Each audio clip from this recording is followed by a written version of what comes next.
আসসালামু আলাইকুম, সবাই কেমন আছেন? আজকে বানাবো কিছু পিঠা। তার জন্য একদম শর্টকাটে আপনাদের দেখা দিচ্ছি।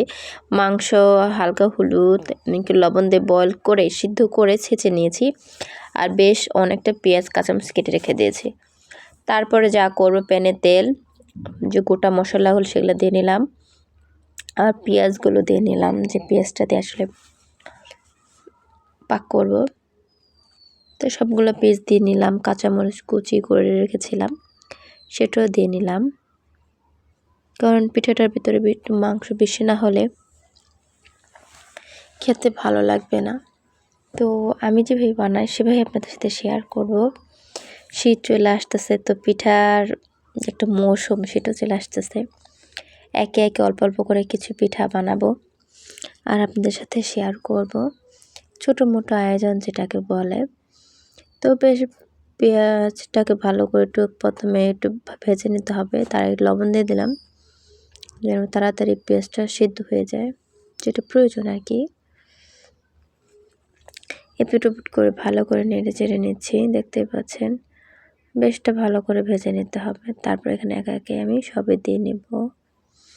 দেখতেই পাচ্ছেন পেঁয়াজটা মোটামুটি প্রায় 50% মতো হয়ে গেছে, নরম হয়ে গেছে। তো আমি এখানে বড় টেবিল চামচের 1 চামচ আদা রসুন বাটা দিয়ে দিলাম। তো এটা একটু ভেজে নেব পেঁয়াজের সাথে, হালকা যে কাঁচা গন্ধটা চলে যায়। তারপর আমি একটু পর একটা অ্যাড করব। তো ভালো করে ভেজে নিলাম, দেখতেই পাচ্ছেন জানি আদার যেটা কাঁচা কাঁচা গন্ধটা চলে যায়। আর এখানে আমি খুব বেশি তেল ব্যবহার করব না, যেটুকু লাগে সেটুকুই মাপ মতোই, কারণ এটা তেলে ডুবে ভাজা হবে, তো এত এখানে তেল দেওয়ার কিছু নাই। তারপরে এখানে দিয়ে দিলাম 1 চামচের মতো সজের গুঁড়া, 1 চামচের পরিমাণের মতো মরিচের গুঁড়া, আর এখানে 1 চামচ পরিমাণ হলুদ।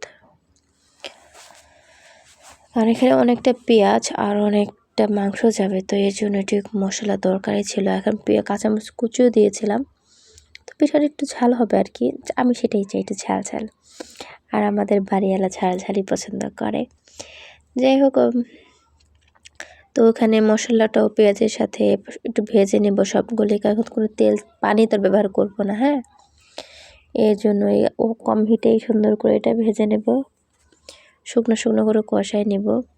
দেখতে পাচ্ছি সুন্দর করে কষানো হয়ে গেছে। আর এখানে মাংস যে কুচি করে রেখেছিলাম, দেখতে পাচ্ছেন, সেটাকে অল্প অর্ধেকটি দিয়ে পেঁয়াজের সাথে ভালো করে মাখাই নিব। তারপর আবার বাদ বাকিগুলো দিয়ে দেব।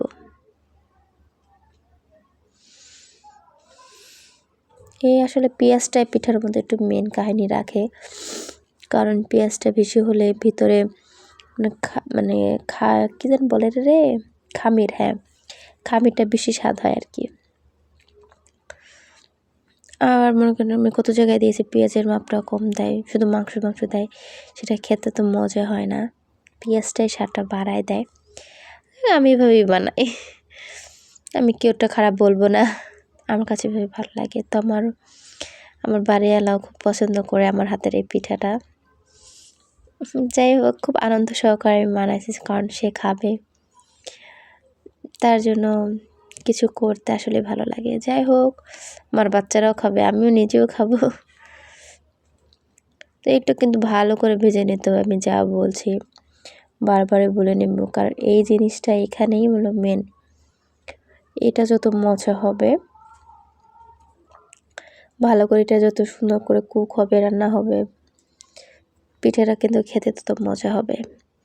ডাইরেক্ট চলে আসলাম, আটা খোলায় নিছি, হালকা একটু পানি ব্রাশ করে নিলাম, পিঠাটা যেন ওইভাবে বানায়। আর 2 হাতে দেখতে পাচ্ছেন চিপে চিপে কীভাবে বানিয়ে নিচ্ছি, আর আসলে এভাবে কেটেও নিচ্ছি। মাশাআল্লাহ, দেখতে পাচ্ছেন। ঠিক আবার একটু দিব, এভাবে ভাঁজকু দিয়ে হাত দিয়ে চিকন করে নেব, সমোসা স্টাইল আর কি, আমরা এভাবেই বানাই। তো দেখতেই পাচ্ছেন আমি আরেকটা বানিয়ে নিচ্ছি আপনাদের দেখার জন্য, বেশ কয়েকটা বানিয়ে দেখাচ্ছি। আবার ঠিক একইভাবে আমি কেটে নেব, এভাবে করে আমি সবগুলো পিঠা কিন্তু একে একে বানায় নিচ্ছি, হ্যাঁ।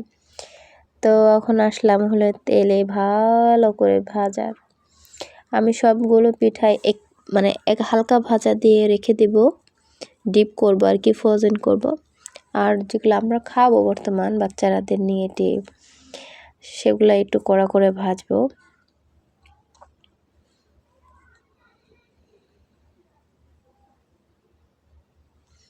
দেখতে পাচ্ছেন সুন্দর পিট করে ভেজে নেওয়া হচ্ছে। আর যত বেকা তেরাগুলো ছিল সেগুলো আমরা খাবো, আর ভালো ভালো ওগুলো দেখতে সুন্দর সেগুলো রেখে দিয়েছি। সব পিঠাই তো এই কয়েকটা পিঠা তো হয়তো বেকা তেরা হয়েই যায়, দেখা যায় পরে সেগুলো আমি আবার মনে করলাম আমরাই খেয়ে ফেলি, এগুলো রাখবো আর না। আর দেখতে পাচ্ছেন কত পিঠাটা ভেঙে গেছে। এটা মানে এগুলা কি দুজন মানুষ হলে খুব ভালো হয়, একজন বানাবে একজন ভাজবে, এক হাতে বানানো ভাজানো আসলে কষ্টকর। যাই হোক, আমি যা পেরেছি আপনাদের সাথে শেয়ার করেছি, আশা করি সবার ভালো লাগবে। খেতেও খারাপ হয় না মাশাল্লাহ। আমি যা পেরেছি, আমি নিজে বলি মাশাল্লাহ আমি অনেক ভালো পারি। আমি যাই পারি আমি আমার বাচ্চাদের নিয়ে খেতে পারি, আমি বানাইয়ে খেতে পারি। কেউর জন্য ভরসায় থাকতে হয় না, কে বানাই দিবে, তারপর একটু খাবো, কাকে বলবো বানাই দাও, ইত্যাদি ইত্যাদি। যারা না পারে আসলে তাদের জন্য আসলে অনেক কষ্টকর। এটা কিভাবে কি করব। যেমন আমার হাতে তেলে পিঠাটা হয় না, কিন্তু মাঝখানে একদিন বানাইছে, এত সুন্দর হয়েছে। তেলে পিঠাটা আমার হাতে হতো না, কিন্তু দেখেন আস্তে আস্তে এখন আমি হয়ে গেছে। আমিও পেরে মানে পায়রা যাইতেছি বা পেরে যাচ্ছে, এই ধরনের বিষয়গুলো আসলে ভালো দেয়, আনন্দ দেয় মনের ভিতরে যে আসলে পারতেছি। এই আর কি। তো ভালো করে পিঠাগুলো দেখতেই পাচ্ছেন সুন্দর করে নেড়ে চেড়ে ভেজে নিচ্ছি। তো সুন্দর করে আমি মুঠায় ফেলবো বাদ বাকিগুলো।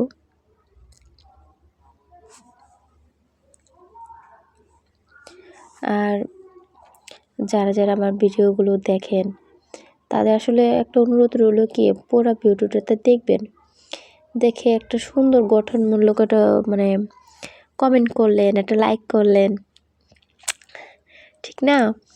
আবার যদি চান ফ্যামিলি কাউকে একটু শেয়ার করে দিলেন। এই আর কি। দেখতে পাচ্ছেন কত সুন্দর করে ভেজে নিলাম, তাই না? কে খাবেন চলে আসেন। তো আমি সবগুলো পিঠে সুন্দর করে ভেজে নেব আর আপনাদের সাথে বক বক করব।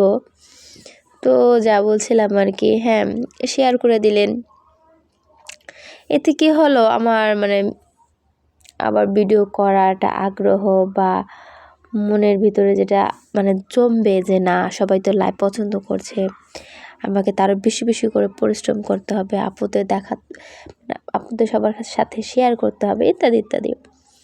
তো যদি মানে আপনারা যদি না দেখেন বা শুধু একটা মানে 1-1.5 মিনিটও হয় না, একটা কমেন্ট করে চলে যান, আসলে খারাপ লাগে তখন। কারণ আপনারা ভিডিওটা দেখছেন মাত্র 9 মিনিটের, কিন্তু এটা বানাইতে যে আমার সারাদিন চলে গেছে। সারাদিনের পরিশ্রমের পর একটা মানে 9 মিনিটের একটা ভিডিও আপনাদের সাথে শেয়ার করা, আসলে এটা অনেক কষ্টকর। আর যখন কেউ না দেখেন, লাইক করেন, শুধু দেখে যান, লাইক কমেন্ট করেন না, তখন তো কষ্টের সীমাই নেই, পাহাড় হয়ে যায় এত বড় কষ্ট। যাই হোক, আমার কষ্টের কথা আপনাদের তো নাই জানালাম। আপনারা ধৈর্য ধরে আমার এতক্ষণ কথা শুনেছেন, তাদের জন্য সবাইকে অনেক অনেক ধন্যবাদ। আবার বলছি, যারা আমার ভিডিও দেখেন তাদের লাইক কমেন্ট করবেন, পাশে থাকবেন, আমার চ্যানেলের জন্য দোয়া করবেন। সবাই ভালো থাকবেন। আল্লাহ হাফেজ।